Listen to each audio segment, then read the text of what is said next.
Doctor صاحبہ سب سے پہلے تو یہ بتائیے گا کہ ایران کی حالیہ تجاویز کو صدر ڈونلڈ ٹرمپ نے ناقابل قبول قرار دیا ہے، تو ٹرمپ کا یہ کہنا کہ مذاکرات وینٹیلیٹر پر ہیں اور اس کے ساتھ ساتھ پروجیکٹ فریڈم جو ہے وہ دوبارہ سے شروع کرنے کے اشارے مل رہے ہیں، تو کیا مذاکرات کا راستہ تقریباً بند ہی سمجھے اب ہم؟ Thank you so much for having me on your show. سب سے پہلے تو I am not a doctor, اللہ کرے میں بن جاؤں پی ایچ ڈی کے بعد، بٹ ناٹ رائٹ ناؤ. تو یہ میں کریکشن فار دا ریکارڈ کر دوں. Thank you so much for having می. اچھا، سچویشن بہت انٹرسٹنگ تو ہے، لیکن سچویشن شاید زیرو سم کے اینگل سے دیکھنے والے لوگ زیادہ ہیں. میں ہمیشہ سے یہ کہتی آ رہی ہوں اپنے ایڈیٹوریلز میں بھی، اپنی ٹیلی ویژن اپیرنسز میں بھی، اور میرے جیسے ایسے بہت سے لوگ اور بھی ہیں جو یہ صلح کو صرف ایک اینگل سے نہیں دیکھ رہے کہ اگر صلح ہو گئی تو بھائی ٹھیک ہے، ابھی صلح ہونے والی ہے، اگر نہیں ہوئی تو سچویشن ساری کی ساری بریک ڈاؤن ہو گیا ہے، کولیپس ہو گیا ہے.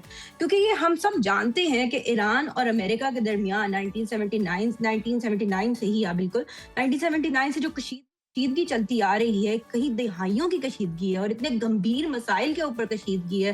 May it be nuclear enrichment, may it be the sanctions imposed on Iran, may it be Iranian assets frozen, may it be the case of Reza Shah Pahlavi. تو اتنے زیادہ cases ہیں اور ایران ظاہر سی بات ہے دوبارہ سے فری ورلڈ کے اندر انٹری بھی چاہتا ہے سینکشنز اور اپنی تمام امبارگوز کے بغیر. تو یہ سب صرف اور صرف ایک میٹنگ میں نہیں ہو پا سکتا تھا، پاسبل ہی نہیں تھا. اسی لیے شاید یہ ایک کنٹینیوس پروسیس ہے، لانگ پروسیس ہے، جس سے ہمیں امید رکھنی چاہیے. اور میرا خیال ہے کہ نیپولین نے کہا تھا کہ all leaders are sellers and buyers of hope. تو لیڈرز ہماری سائڈ کے پاکستان میں زیادہ ہوپ فل ہیں کہ وہ اس پروسیس کو کنٹینیو کریں گے تو سسٹینڈ انگیجمنٹ ضرور ہوگی. صحیح. اچھا دور اکرم، ہم دیکھ رہے ہیں ایران مسلسل پابندیاں ختم کرنے اور منجمد اثاثے بحال کرنے کا مطالبہ کر رہا ہے، تو کیا امریکہ کے لیے یہ شرائط ماننا ممکن دکھائی دیتے ہیں آپ کو؟ اچھا، سب سے انٹرسٹنگ بات یہ ہے کہ یہ جو اب تجاویز کی ٹرو ہوئی تو اس کے اندر اگر آپ دیکھیں جو کچھ ہمارے سامنے ہے، ایٹ لیسٹ جو میڈیا کے اور عام انسان کے سامنے ہے، ان دا آئیز آف دا لے مین، تو ایران یہ کہتا، امریکہ یہ کہتا ہوا نظر آتا ہے کہ ہم باقی سب باتوں کے اوپر بعد میں کریں گے، سب سے پہلے آپ اسٹریٹ آف ہرموز کو کھول دیں. جب ابنائے ہرموز کھل جاتا ہے تو پھر ایران کا اسٹریٹجک جو ہائر پوائنٹ ہے وہ تو ابنائے ہرمز کو بند کرنا ہی ہے، جس کا میں آپ کو یہ یاد دلاتی چلوں اور ریمائنڈ کرا دوں آپ کے ویئرز کو بھی کہ اس کا ڈائریکٹ اسٹیک امریکہ کے اوپر نہیں ہے. امریکن اکانومی پر اتنا ہی فرق پڑا ہے جتنا باقی گلوبل ٹرینڈز پہ پڑا ہے. ابنائے ہرمز کے بند ہونے سے چائنا اور یورپین یونین اور ایشین ممالک کے اوپر زیادہ اثر پڑا ہے، کیونکہ امریکہ اتنا زیادہ ڈیپینڈنٹ نہیں تھا اس روٹ کے اوپر آئل کی ٹرانسپورٹ کے لیے. اب ایران یہ کیوں چاہے گا کہ ایران اپنا پہلے چھوڑ دے، کیونکہ ایران نے بھی تو لوکل آڈینس کو، اپنی آڈینس ایٹ ہوم کو سیٹسفائی کرنا ہے. ایرانین عوام ہے جنہوں نے جو ایک بہت بڑے سانحے سے گزرے ہیں، اور وہ ظاہر سی بات ہے اتنی جلدی تو سب کچھ چھوڑ کے پلہ جھاڑ کر ٹیبل سے نہیں اٹھ جائیں گے. دوسری طرف ایران یہ کہتا ہے کہ we are not gonna talk about this right now, آپ ابنائے ہرمز کو چھوڑو، پھر اس کے بعد ہم وار ریپریشنز کی بات کرو، جو تباہی ہوئی ہے اس کا ہرجانہ پے کیا جائے. اگر آسان الفاظ میں بات کریں تو امریکہ وہ ہرجانہ دینے کے لیے بالکل تیار نہیں ہے. تو یہ ڈیڈ لاک اور امپاس تو ہے جس کے اندر میڈیٹرز اور فیسیلیٹیٹرز ہی کام آتے ہیں. اور جب میں میڈیٹرز کی بات کروں گی تو ظاہر سی بات ہے سر فہرست پاکستان ہے، اور بہت سی ایسی باتیں ہیں جو ہمارے سامنے نہیں ہو رہی ہیں، جو کہ بیہائنڈ کلوز ڈورز ہو رہی ہیں. اسی لیے میں بھی ہوپ فل ہوں کہ کسی نہ کسی پوائنٹ کے اوپر دونوں کنٹریز کو ضرور لایا جائے گا، آج نہیں تو کل، نہیں تو پرسوں، نہیں تو 6 مہینے میں، اللہ نہ کرے اتنا لیٹ تو لگے، جس کے اندر دونوں ایڈمنسٹریشنز اپنے ملکوں کے اندر اس کو ایز وکٹری سیل کر سکیں.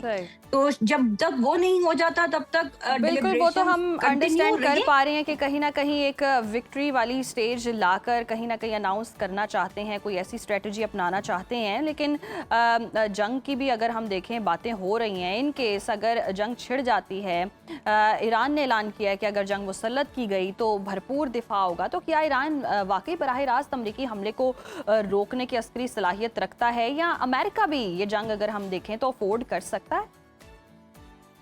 واشنگٹن میں یہ بات بہت زیادہ بازگشت کرتی نظر آ رہی ہے پچھلے 2 ہفتوں سے کہ شاید پھر دوبارہ سے لمیٹڈ آپریشن ہوگا، اسٹرائکس کی جائیں گی to bring Iran back on the deliberations table. اور ساتھ ہی ساتھ عباس اراغچی کا وہ ٹویٹ بہت معنی خیز ہے جس کے اندر انہوں نے امریکہ میں کی جانے والی اسٹیٹ ڈپارٹمنٹ کی رپورٹ کو مسترد کیا تھا اور کہا تھا کہ نیوکلیئر آرسینل جو ہمارا ملٹری آرسینل ہے, ناٹ نیوکلیئر, جو ملٹری آرسینل ہے وہ 70% نہیں, ہمارا 100% ہے, 110% ہے, اور ہمارا لڑنے کا جذبہ 1,000,000% میرا خیال ہے انہوں نے کہا تھا ہے. تو یہ تو سوچ عکاسی کرتی ہے اس ٹائم ایران کی. ساتھ ہی ساتھ اگر آپ یہ دیکھیں کہ آج ہی یہ ڈیولپمنٹ ہوئی کہ امریکہ کے اندر ایرانی پاسداران انقلاب کے اکنامک میکنزم کے متعلق اگر کوئی بھی خبر اسٹیٹ ڈپارٹمنٹ کو دے تو انہوں نے کہا کہ ہم اس کو ریوارڈ کریں گے کیونکہ ہم ٹریک ڈاؤن کرنا چاہتے ہیں کہ پاسداران انقلاب کس طریقے سے سسٹین کرتا ہے اور کس طریقے سے اپنے آپریشنز کو کنٹینیو کرتا ہے. تو آئی بلیو کہ حالات تو دونوں ہی طرف سے ایکسٹریمسٹ رنگ اپنائے ہوئے ہیں. ہاں اگر آپ یہ کہیں کہ ایران سسٹین کر پائے گا کہ نہیں, تو ایران کو مالیاتی مسئلہ تو ہے. دیکھیں امریکہ 4 ہفتے کی اکنامک پریشانی کو برداشت تو کر لے گا, ایران نہیں کر سکتا, بیکاز آف کورس امریکہ at the end of the day امریکہ از اے سپر پاور. تو وہ سچویشن بھی ڈفرینٹ ہے, انیکوالٹیز بھی ہیں. لیکن میرا ذاتی خیال یہ ہے کہ شاید حالات وہاں تک نہیں پہنچیں گے کیونکہ قطر سے بھی میڈیشن ہو رہی ہے, چائنا سے بھی میڈیشن ہو رہی ہے. پریزیڈنٹ ٹرمپ کا جو اس ہفتے کا دورہ ہے اس کے اندر بھی چائنا نے پہلے ہی یہ بات کر دی ہے کہ ہم ایجنڈا کے اوپر ایران اسرائیل امریکہ کی وار ہوگی, اور ساتھ ہی ساتھ China through Pakistan and directly to Iran بھی یہ بات کر رہا ہے کہ ہم ثالثی کا کردار ادا کرنا چاہتے ہیں. اور چائنا گارنٹی بھی دینے کو اٹس آن اٹس وے, مطلب کہ ابھی انہوں نے اناؤنس تو نہیں کیا ہے لیکن پاکستان شاید چائنا کو روپ ان کر سکتا ہے as a guarantor of the talks that can be stage once again in Islamabad. ایسے ہی ہے, اگین ہم دیکھ رہے ہیں کہ اسلام آباد کی طرف ہی رخ کیا جائے گا اور ثالثی کا کردار تو ادا کیا جا رہا ہے, لیکن ڈونلڈ ٹرمپ بہت ہی انپریڈکٹیبل ہیں اور کبھی کچھ کہتے ہیں اور کبھی کچھ کہتے ہیں. اگین ان کی طرف سے جو اسٹیٹمنٹ آیا ہے کہ جی مذاکرات اب وینٹیلیٹر پر ہیں, تو اس طرح کے تاثرات سے پھر ہم کیا اندازہ لگا سکتے ہیں, کیونکہ ایک طرف سے جنگ بندی کی بات ہو, دوسری طرف سے مذاکرات وینٹیلیٹر پر ہونے کی بات ہو, تو اس طرح سے کیسے چل سکتا ہے؟ کیونکہ ایران آلریڈی کہہ چکا ہوا ہے کہ دھمکیوں سے مذاکرات نہیں ہوتے, بلیک میل کر کے مذاکرات نہیں ہوتے. اچھا, یہاں پہ آپ بالکل صحیح کہہ رہی ہیں, اور یہ بات صرف اور صرف ہم پاکستان میں یا کسی اور ملک میں رہنے والے لوگ نہیں کہتے یا وہاں کے لوگ نہیں کہتے, یہ امریکی عوام بھی کہتی ہے اور امریکی اینالسٹ بھی یہ بات کہتی ہیں کہ کیونکہ پریزیڈنٹ ٹرمپ کی سائیکالوجی کو سمجھنا بہت ضروری ہے, کیونکہ ہی از اے پرسنالٹی ڈریون پولیٹیشین. وہ پرسنالٹیز کو پسند کرتے ہیں, پرسنالٹیز کو ناپسند کرتے ہیں, اور پرسنالٹیز کے اکارڈنگ ہی اپنی بات کو آگے بڑھاتے ہیں. جس طریقے سے I'm going on a tangent here, لیکن جس طریقے سے وہ ہمارے فیلڈ مارشل عاصم منیر سے بہت امپریسڈ ہیں تو وہ بار بار ان کا ذکر کرتے ہیں. اسی طریقے سے جس کسی پرسنالٹی سے جیسے جو خامنائی ہیں ان کے بارے میں وہ بار بار یہ بات کرتے ہیں کہ شاید وہ ہیں شاید نہیں ہیں, we don't really know. تو he is very unpredictable. بالکل ایسے ہی ہے, بالکل ایسے ہی کہ بہت ہی انپریڈکٹیبل ہے. لیکن اس کے بعد اگر ہم دیکھیں امریکی میڈیا پر دعوے ہو رہے ہیں کہ ایران نے عارضی طور پر جی یورینیم افزودگی روکنے کی آمادگی ظاہر کی ہے لیکن مکمل بندش سے انکار کیا ہے. کیا یہی جوہری معاملہ جو ہے وہ اصل ڈیڈ لاک ہے؟ اور دوسری طرف سے آپ نے ہرمز پر بھی باتیں ہو رہی ہیں, ایک پالیسی شفٹ تو آتا دیکھ رہے ہیں ہم. جی بالکل آپ صحیح کہہ رہی ہیں, اور یہ جو نیوکلیئر سٹاک پائلز کے بارے میں تھوڑا سا اپنے سٹانس سے پیچھے ہٹنا تھا, یہ اگر آپ عمان میں ہونے والے میڈیشن راؤنڈ کے اوپر دیکھیں اور اس کے بعد عمانی فورن منسٹر کی جو امریکن نیوز چینلز پر آ کر جو انہوں نے انٹرویوز دیے تھے اس سے بھی ظاہر ہوتا تھا کہ دس واز انپریسیڈنٹڈ. لیکن for the first time in history Iran was ready to move back. وہ کیونکہ وہ سگنل واشنگٹن ڈی سی تک عمانی فارن منسٹر کے بقول نہیں پہنچے اور امریکہ نے بہت کاؤنٹر پروڈکٹیولی ایکٹ کیا, تو وہ بات تو بالکل صحیح ہے. اور یہی بات پاکستان میں کے تھرو ہونے والی میڈیشن میں بھی نظر آتی تھی. لیکن ایران ایک دم اپنی سٹاک پائلز کو بھی ختم نہیں کر سکتا, نیوکلیئر انریچمنٹ کیپیسٹی کو بھی زیرو نہیں کر سکتا, کیونکہ ظاہر سی بات ہے at the end of the day انہوں نے ایرانین آڈینس کو بھی تو جواب دہ ہونا ہے. ہمیں یہ بات یاد رکھنی پڑے گی کہ ایران کے اندر بھی تو انتشار کی صورتحال ہے. Yes, there is a burst of national patriotism, لیکن نیشنل پیٹریوٹزم تو سروائیول موڈ ہوتا ہے. ظاہر سی بات ہے ایک عام ایرانی اس سب سے گزر جانے کے بعد، جس سب سے وہ پچھلے 2 مہینے سے گزر رہے ہیں، اور پچھلی کئی دہائیوں سے جس طرح وہ پیرایا اسٹیٹ کے طور پر جانے جاتے ہیں. وی نو اباؤٹ دا انفلیشن، ہم جانتے ہیں کہ ان کی روپی کی صورتحال کیا ہے. تو وہ اس ٹائم اپنی لیڈرشپ کو معاف نہیں کریں گے اگر ان کی لیڈرشپ ایک دم کہہ دیتی ہے کہ ہم ہر بات کو مان لیتے ہیں. یا امریکن ایکسپرٹس بھی یہ بات جانتے ہیں. To be honest, both side of the table know this very well. اور وہ اسی لیے شاید یہ انڈرسٹینڈنگ اگر ابھی بیہائنڈ کلوز ڈورز نظر آتی ہے تو آنے والے کچھ ٹائم پر ہمیں سامنے بھی نظر آئے گی، براڈ ڈے لائٹ میں بھی ضرور نظر آئے گی کہ مڈل گراؤنڈ پر تو آنا پڑے گا.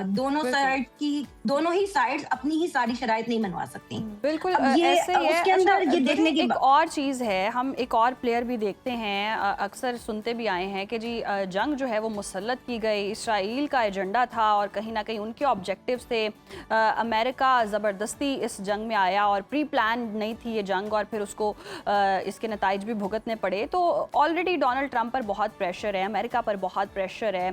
کیا اسرائیل کی طرف سے بھی کوئی پریشر ہے؟ وزیر اعظم نیتن یاہو کا کہنا ہے کہ ایران کے خلاف جنگ ختم نہیں ہوئی اور یورینیم قبضے میں لینے کی بھی دھمکی دی ہے. تو امریکی صدر بھی اسرائیلی بیانیہ بولتے ہوئے نظر آ رہے ہیں. تو آپ کو اسرائیل اپنی مرضی کے نتائج حاصل کرتا ہوا دکھائی دے رہا ہے، یا ابھی بھی صورتحال ایسی ہے کہ دونوں کے آبجیکٹیوز اب تھوڑے تبدیل ہوئے ہیں؟ اچھا، one need not look further than the Guardian's editorial. کل یا پرسوں گارڈین نے ایک ایڈیٹوریل پرنٹ کیا تھا جس کے اندر گارڈین یہ کہتا ہوا نظر آیا تھا کہ اسرائیل کیوں چاہے گا کہ یہ جنگ ختم ہو، کیونکہ ظاہر سی بات ہے اسرائیل کی فورن پالیسی کے اکارڈنگ تو ایران اسرائیل کی آنکھوں میں کھٹکتا ہے. اگر آپ pure country based foreign policy کو پڑھیں تو اسرائیل نے کبھی اتنی خاص ایفرٹ نہیں کی اپنے عزائم کو چھپانے کی یا سائڈ لائن کرنے کی. وہ کہتے ہیں کہ ہمیں خطرہ ہے اور ہم اس نیبرہڈ سے میں اپنے آپ کو انسیکیور فیل کرتے ہیں، تو we are gonna do whatever we can and whatever it takes to make our self secure. آپ کے پروگرام کا اتنا اسکوپ نہیں ہوگا، اتنا ٹائم نہیں ہوگا، بہت لمبی ڈسکشن ہے، لیکن of course it goes back to the Arab war. جب عرب کنٹریز نے مل کر اسرائیل کے اوپر اٹیک کیا تھا، اس ٹائم ہی اسرائیل کی ایڈمنسٹریشن نے یہ فیصلہ کر لیا تھا کہ ہم اس دن کو دوبارہ نہیں جئیں گے. We will not leave this day again. تو اسرائیل کی کہانی تو بالکل ایسے ہی ہے. ہاں، جہاں تک بات آپ کر رہی ہیں واشنگٹن کے اوپر مسلط کرنے کی، تو اس میں صرف اسرائیل کا پریشر نہیں تھا. اسرائیل لابی کے ساتھ ساتھ جو ایرانین ڈائسپورا کی لابی ہے وہ بھی یہاں پر بہت ایکٹیو ہے. اور وہ یہ کہتے اور یہ بتاتے نظر آتے تھے کہ شاید ایران میں صرف اور صرف ایک اٹیک کی ہی مار ہے، کیونکہ ایک عام ایرانی جو ہے وہ اس ٹائم اپنے رہبر سے اور سارے سسٹم سے اتنا تنگ آ چکا ہے کہ وہ they will do the job for you. Nothing of sort happened. جب اٹیک ہوا تہران پر تو ایران ایک بھرپور قوم بن کر ابھری. تو یہ ایک grave misreading of the Iranian psychology تھی جو ابھی تک ہانٹ کر رہی ہے ڈی سی کو اور ظاہر سی بات ہے باقی دنیا کو بھی. and it will continue to haunt them because an ordinary Iranian did not really act according to their plans. بالکل ایران ایک طاقت بن کر ابھرا ہے. بہت شکریہ دورے اکرم صاحبہ آپ کے وقت کا.